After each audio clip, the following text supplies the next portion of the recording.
Hey guys, welcome back to Two Girls and God. I'm Amaya. And I'm Shanice. And we are here with episode 12, y'all. And the title of our video today is going to be called Waiting Well. We came to this topic or whatever because we were just having conversations all about, where we want to be, where we desire to be, and just, looking at the world around us and seeing how everything is moving. And it's like, wow, we have realized in our own ways, personal lives, how God has us in a waiting season currently, or just waiting on something. And we just came to the conclusion of, through it all, you have to wait well. And yeah, so let's get into it. So the verse I got when I was studying this topic was Habakkuk, I think I'm pronouncing that right, Habakkuk chapter 2 verses 3, where it says, "For still the vision awaits its appointed time. It hastens to the end, it will not lie. If it seems slow, wait for it. It will surely come, it will not delay." And when I was just pondering on the scripture, what I got from it is waiting does not mean delay. It just means that it will come at God's perfect timing. Mm-hmm. And that's something that I really had to hold fast to in this season, because y'all, look, I don't want to say I'm struggling, but the desire to have a relationship with another fellow believer, like a husband, a boyfriend, or whatever, has been super high in this season. And it's crazy because it's like, I feel like since I got saved, once you get saved, it's one of those things where it's like, okay, my man of Christ, my man of God, da-da-da-da. But one of the things that God has been teaching me, or just something that I've learned throughout this process in waiting, is that a spouse isn't guaranteed. A spouse isn't promised. You know what I'm saying? I believe that because I have a desire for a spouse, I will have one, but that doesn't mean that, again, it's not guaranteed. You know what I mean? And so I kind of been just tussling with that a little bit, because it's hard, y'all. I'm talking about everywhere I turn, somebody engaged, somebody just became a girlfriend or boyfriend, people at my job, people in my personal, at this point, it's just in my face. I can't even ignore it, because I see it everywhere I look. And it's like, dang, And I think just throughout the whole process, I've been learning that, again, I feel like, I'm comparing myself to everybody else. Well, me and such have been saved this long time, and she here and I'm here, and every time I turn around, it's a relationship here, da-da-da-da, and that's a real relationship, but they got it going on with mine at, and it was like, I had to take a step back, wait, I'm focusing on the wrong things. And it's just one of those things where I came to the conclusion, or we both came to the conclusion, just talking about it and all the things. How can we wait well, Yeah, so me and Maya were talking on the phone, and she was expressing how she felt about her singleness. And we both were just talking about this topic in general. And I was like, that's good. We should put that on the podcast. Yeah. I was telling Maya, when I see anybody who is not saved doing something that I desire to do, mm-hmm. I would say, for example, like having a child, right? And I know that, well, before I have a child, I want to be, I'm forced to be, I want to be married, yeah. and then have that child after in a happy home. But that doesn't mean that I don't get baby fever sometimes and see a cute baby and be like, dang, I want a son, you know what I mean? Mm-hmm. And I told Maya, it's like a scheme of the enemy to make you believe that you, the one who are free, mm-hmm. can you make yourself believe, or in your mind, Satan has you believe when you're in bondage and really you're the one who's free. Yeah. It's like you look at the other people in the world who are truly slaves mm-hmm. to sin, of course. They got it better off than you. Yeah. And I had to kind of pray to God and say, God, I noticed that there's a lot of voids that I need to allow you to fill. I have these desires. I'm upset about things that I really have no control of, things that really will come in due timing, but it's kind of like taking control of my emotions, in a negative way. You moping around, you like, dang, when it's gonna be, it's kind of like it's affecting you in a negative way. And God is like, look, girl, you got, I'm going to bless you and I'm going to do it. Just wait on me. Yeah. But I think I had to pray and say, God, I'm not full of your love. Because when you're full of Him, then nothing else can come in and steal your joy, or nothing else can come in and possibly bring you happiness. Because if you're happy and complete in God, then He's done enough. If you allow Him to fill you up. It's like, I kind of thought, I'm like, I have empty spaces inside of me. Mm-hmm. And obviously, God, I'm not allowing you to fill it, because I feel as if once I do this or once I have that, I will feel better. And that should not be the case. I should be complete in Christ, Yeah, you should be complete already. That's really good. It's like whatever He decides to bless you with, that's extra. Mm-hmm. But you should be feeling You should be, exactly. You should be content in all the things of where you are now. That's something I've been learning. I think you just said it all. I've really been in a space now where I'm trying to focus on what I do have rather than what I don't. And because I feel like when you focus on all the things that you desire that you don't have yet, all your attention goes there, and then you're missing out on the present. You're missing out on, I might not have that romantic relationship yet, but I have a lot of platonic relationships that shows the love of Christ just as much as that one would. You know what I mean? So it's like reminding myself, like, I need to be present. I don't need to be thinking about the future, because if I'm too far in the future, I'm not with God. If I'm too far in the past, I'm definitely not with God. So how can I be with God now, And so those are some of the things that I've been working on. Also, just checking my heart posture, because at first I was like, what is, I was in my feelings a little bit like, dang, this person, that person. But it's like, I had to ask myself, like, how do I respond when I see other people in the faith have what I want? You know what I'm saying? I feel like that speaks a lot as well. So I've been learning that too. Not to say that, I had any like negative emotions, but I was telling my friends, I was kind of envy of them kind of when it came to that aspect, not necessarily like in a jealous way, in a bad way, but just like, dang, like she got it going on. At this point, I'm like, where my man at? Like, that's how I'm thinking. But God has always redirected me in those thoughts, because again, like you said, He won't send you anything, He won't give you anything until you're content first. You have to be content within yourself first. Like, how can I have, the capacity and all these things for a person when I need to have that with God first? You know what I'm saying? I need to work on making sure that my relationship with God is where it's supposed to be, because if He was to give me a relationship today or tomorrow, and knowing that's heavy on my mind, that's what's going to take my mind. So it ain't going to be, I'm not praying as much as I used to. I'm not, reading my Bible and all the things as much as I used to, because I desired it so much. I got it, and that's all I'm focused on. So I feel like as well in the waiting process, it comes at a certain time, because it can take you off track if it comes too early, Yes. That's crazy, because Travis Green, I always watch Travis Green. If y'all watch this, I probably mentioned him a lot of times, and he was basically saying it's a difference between a want and a need. It's a difference to want a relationship and to need a relationship. Why? For validation, for security, or anything, whatever it is that you're desiring that you do not have. And he was like, when it becomes a need, you should not need anybody or anything but God. But when it becomes a need, that's when it is an idol. Yeah, that's good. And he was like, basically, like, you gotta lay those idols down, because that's where your peace will be at. That's where your joy will be at. And you have to find that from God and get it from God. I also came to the realization that us as humans will never be satisfied. Because say if you want this car or this house or this relationship or that baby or that job, once you get it, that desire to want something else will be replaced. If that makes sense. Yeah. So, okay, I want a kid now, whatever. For example, I don't want no kid. I said I'd be having babies, but I don't want no kid right now, today, in the future, yes. But if I was to get a child now, I will only go and want and have wonder and ask for something else that I don't have. And that's, as Maya said, I had that in my notes as well, we have to learn contentment. Yeah. And the scripture even says, like, the comparison is the thief of all joy, because all you're doing is looking at what somebody else got and saying, oh, well, I want this and I want that. And you might have something that somebody else might want that they don't have. Yeah, I see. But what you said, the lady said at our church, she was like, who said that you were waiting? Look at your own page.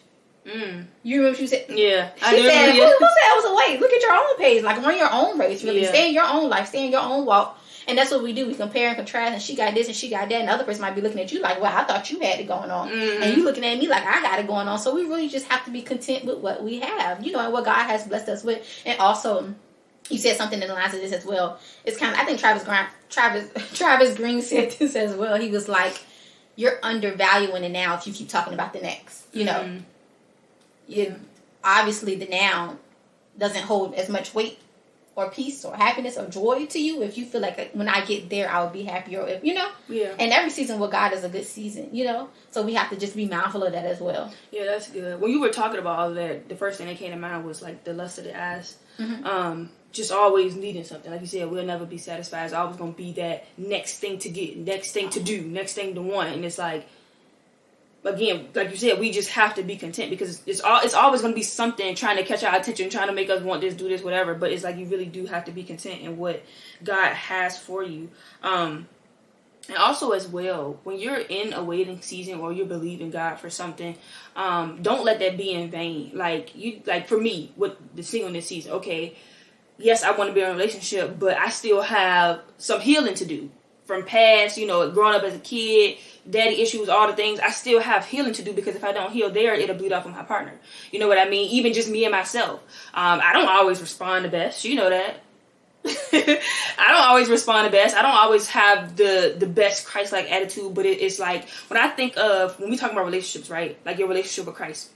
Your relationship with Christ basically like the covenant that you will have with your partner basically mirrors the relationship that you have with Christ. So when you think about your relationship with Christ, what do? You die to your flesh. It ain't your way. It's, Christ's way. All the things. When you come into, a union or a covenant with your partner, it's no longer, you have to die to yourself. You know what I'm saying? It's not, I'm not doing this because I don't feel like da-da-da-da. I remember, I'm sure you're familiar with her. Her name is Stephanie Ike, that lady that was on the, you know what I'm talking about? She has like this series going on with marriage and stuff. And she was basically saying how, I'm tripping because I just remember what she said. She was basically saying like her husband doesn't eat pork. That is a agreement between him and God or whatever. He doesn't eat pork. And she like, I'll crush a piece of bacon. With some eggs, all that. I'll crush it. But she said, because of the sake of my partner, because I'm with him and we're together, we're one, I don't eat bacon. So just, it's more serious stuff than that. But just even in those things, like really having to understand, I'm even to a place now where I can lay down what I want if it benefits my partner. You know what I'm saying? And vice versa. So it's a lot of things that happens as you wait, especially when you wait on something like that. As far as a relationship with another person, you really want to make sure you're being intentional. That's something that I've been doing anyway, just really making sure I am intentional with the way that I'm waiting, just really trying to wait well. Even like the thoughts that I have when I'm in my feelings, or when I'm feeling a little better on this day, expressing that to my friends, or even just talking to God about it, because I think too, we discredit, or we do ourselves a disservice when we're not honest with God. Because you're trying to hold this stuff in, like, just trying to kick it like, okay, I'm good, but it's only hurting you even more. Just take it to God, and He will give you all you need. When you take that to Him, because obviously it's some type of void or something that needs to be filled, when you take those things to Him, He will do just that. He will do just that. He will fill you. So also, that's something I've been learning. Oh, my bad. No, you're good. Also, you have to remind yourself, you're only waiting if God had promised that thing to you. Mm-hmm. Because did God promise to you, or are you throwing your expectations on Him? Kind of like, it's like, God, I'm waiting on you to do this, and God, I'm waiting on you to do that, but He never said He was going to do that for you in the first place. That's good. So now you're upset about something that He never said, That's good. It's only a wait, and I wouldn't even say necessarily a wait. I'm going to get into that a little bit later. Wait is like a negative manner, a negative thing to say anyway, but it's only a wait if it was promised to you, And it's never a wait, more so it's a preparation, because more, if God said it's for you, then it is so. You know what I mean? It's a wait, but at the same time, it's preparation. Because if God said it's yours, then it's yours. But also, something has to happen in order for you to obtain it. We got to remember that God is God, period. So He can lift a finger and it can be done, but it's a reason that it's not being done in the now, That's good. Yeah, that's really good. Wow, that kind of just encouraged me a little bit. That's true though, we get in the habit of, and that's why I've been talking to one of our other friends about something as well, and I always have to remind her, like, don't act off emotion. You know what I'm saying? Like, you really have to be logical when you're moving and making decisions, because a lot of this stuff just be emotion led, and it's like, your emotions are not a good, like, dictator to make decisions. You know what I'm saying? It's a good thing to let you know how you feel about something, yes, but that's not how you should be making your decisions, because when you make your decisions based off your emotions, you move reckless. You know what I'm saying? So now, for instance, again, going back to the relationship thing, at one point, now I've grown so much in my singleness season, but at one point before, it was like, I'm texting anybody. Not anybody. Let's not. Not anybody, but I know I'm how to business talking to him. That ain't doing nothing for me, whatever the case may be, but because I feel like I'm by myself and I'm alone, let me just text it. What's the harm in it? I mean, what's the good in it? That's how you got to be sometimes. It's like, is it really benefiting you? Is it really helping you? And I don't say that in a selfish manner, but just like with you and your walk with Christ. Like, is it really helping you get to where, God has promised you or told you that you would get? Or just, is it in His will? It's just as simple as that. Is it in His will? I'm glad you said that, because I had a part that I was about to say just about that. I was ready to say, when we pray, we say, God, let your will be done. Like, do you know what that means? That means, even though I might have the desire to do these things, I'm trading in my way and my desire for what you say and what you have already preordained for my life. That's what it means to say, God, let your will be done. And when we're saved, we're trading our will for his. So is it truly letting his will be done? Yeah. Or am I having a fit about things that I don't have? Yeah. You know? That's good.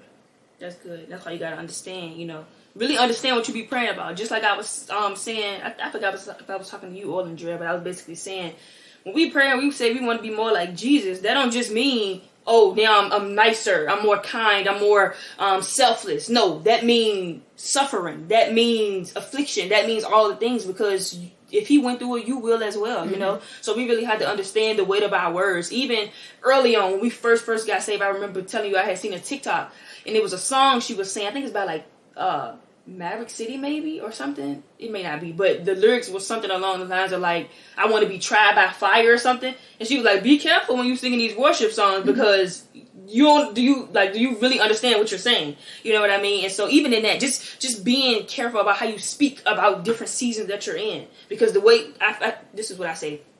Once it starts in the mind, okay? So if it starts in the mind, and it maybe it's not a thought of God or whatever the case may be, once you speak it, you come into agreement with it immediately. Because if you say, I'm sick, you might just be sick. You know what I'm saying? You say, I'm sad because this, I'm sad because that.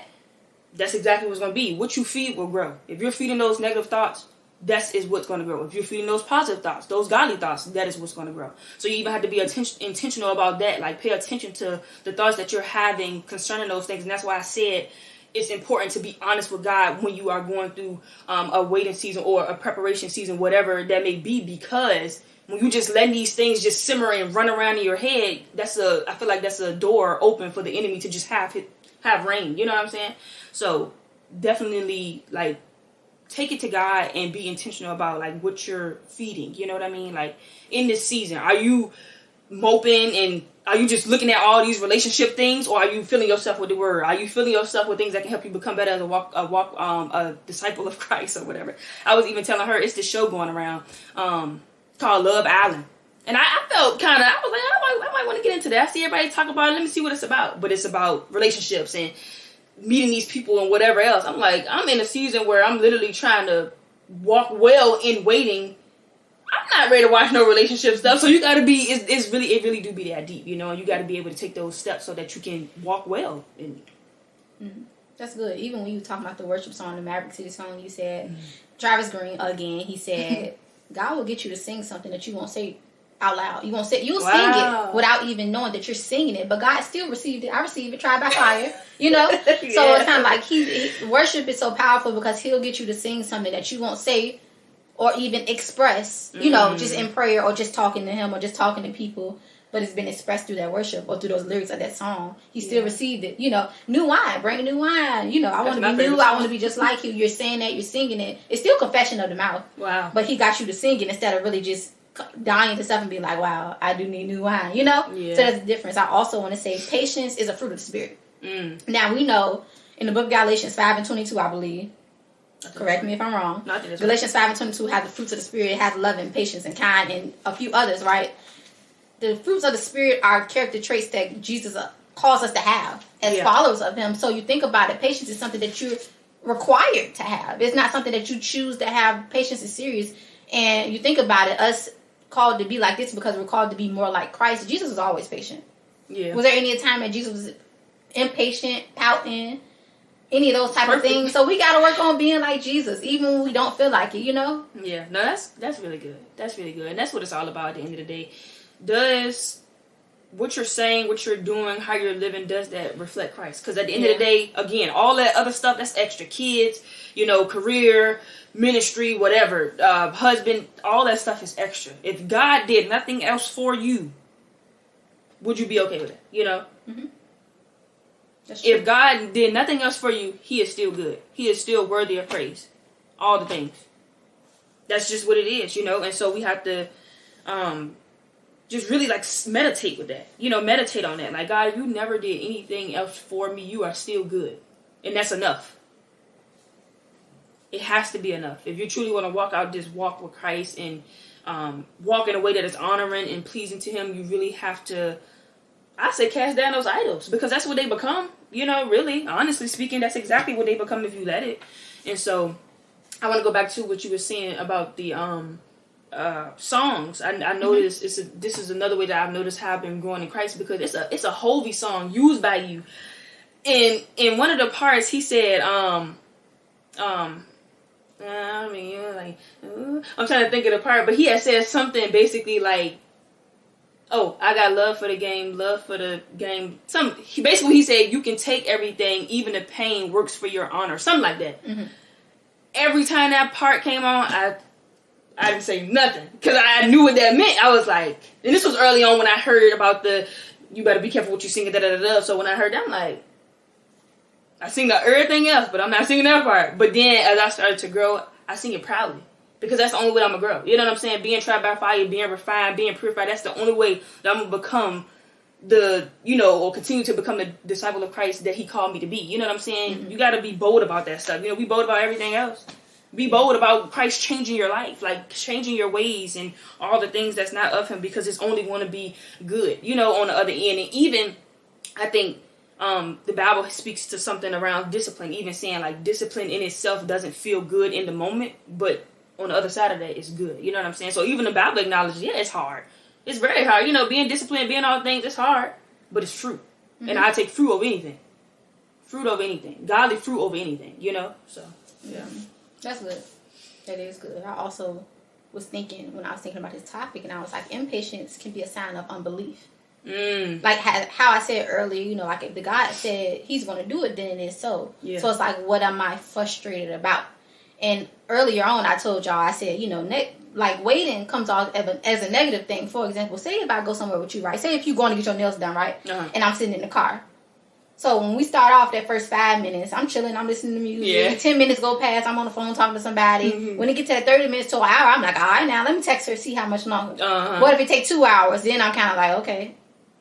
3 hours. I'm like, look, she tripping. What they doing? And that's how we can. Are you like that with God? That's how we can be with God.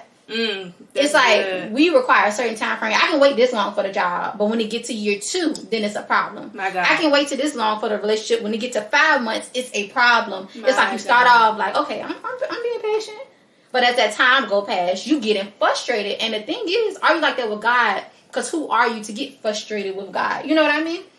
That's so crazy, because I always say I've never had a problem with waiting. It's just how long. Yeah, and who are you to dictate how long? That's crazy. And it's one of those things that I kind of like wrestle with, because it's like I want to wait. Because anything given to you early is not a gift. It's not a gift. If anything given to you prematurely, it's not a gift. And so it's like I try to remind myself of that, but it's like, God, I have no problem waiting. You got me very cool. But how long though? Because we see throughout the Bible. Okay, boom. David, for instance, he was chosen to be king. Around this time, he was a teenager. He didn't become king till probably 10 plus years after that. Mm-hmm. Wait. Israel, going to the promised land. 40 years. Apparently that supposed to took 11 days or something. 40 years. Now half of that was because of them, but it's still a wait. Abraham, or Abram at the time, before that, promised a kid. I'm old. How am I have a kid? Did his own stuff. End up in this crazy, like, it's like, so when you go back and you look at the Bible and you look at these people that have walked with God and all the things, all of them had to wait for an extensive amount of time. Now, granted, who knows? You might wait 5 years, you might wait 5 months, you might wait 5 days, 5 seconds. It's up to God, but we know that God is a God of process, I say, because that's what it is. When you're waiting, you're being prepared, because if you get it before you're not prepared, then you're going to fumble the ball. Mm-hmm. And even, like, I would challenge you guys, or even us when talking, not to say waiting, because it comes off as negative. As if when you're waiting on somebody, it's like you waiting for them to move their hand as if they moving too slow. It's never that case with God. So I would challenge you guys to say, I'm in preparation, or I'm being prepared to. I'm in preparation to be a wife. You know what I mean? I'm in preparation to be a mother. I'm in preparation to have that new job, to have that new place. And more than likely, you're never waiting on God. He's waiting on you. If you want the house, then you got to learn how to save, That's good. If you want the relationship, you got to learn how to be a wife. How people be like, you need to be prepared to be a wife before the husband show up. Yeah. So are you doing those things to prepare you to do and be what you want to be. But I would like to think we're never waiting on God. He's waiting on us. And also ask yourself, like I said earlier, did he promise that, or is that what you desire? Because that can distinguish, is this just me throwing a fit? Am I the drama? Yeah, truly. Because you never want to be in a place where you feeling like you irritated and agitated with God. That's when you come like off as entitled, know? And who are you to do that to God? The Lord, our Savior, God the Father, who does any and everything for us. And he's so gracious and loving and kind, and we want to be like him, and we want to be loving and kind to him like he's loving and kind to us, and not like, oh God. I also had a good testimony about waiting. So at a point in time, I felt as if I was waiting to do a new thing, move from my current job. So I've been in my job for 2 years or whatever, and I think it kind of was roller coaster emotions. I want to leave, but then I'm being obedient. I want to leave, then I'm being obedient. So I'm going to let y'all know, I choose obedience over feeling as if I should move or leave off of one bad day. I'm going to be obedient regardless. That's just how I am with me and God. So I've been being obedient, although I have times where I could have quit my job. I could have stopped coming. There's times I felt super undervalued.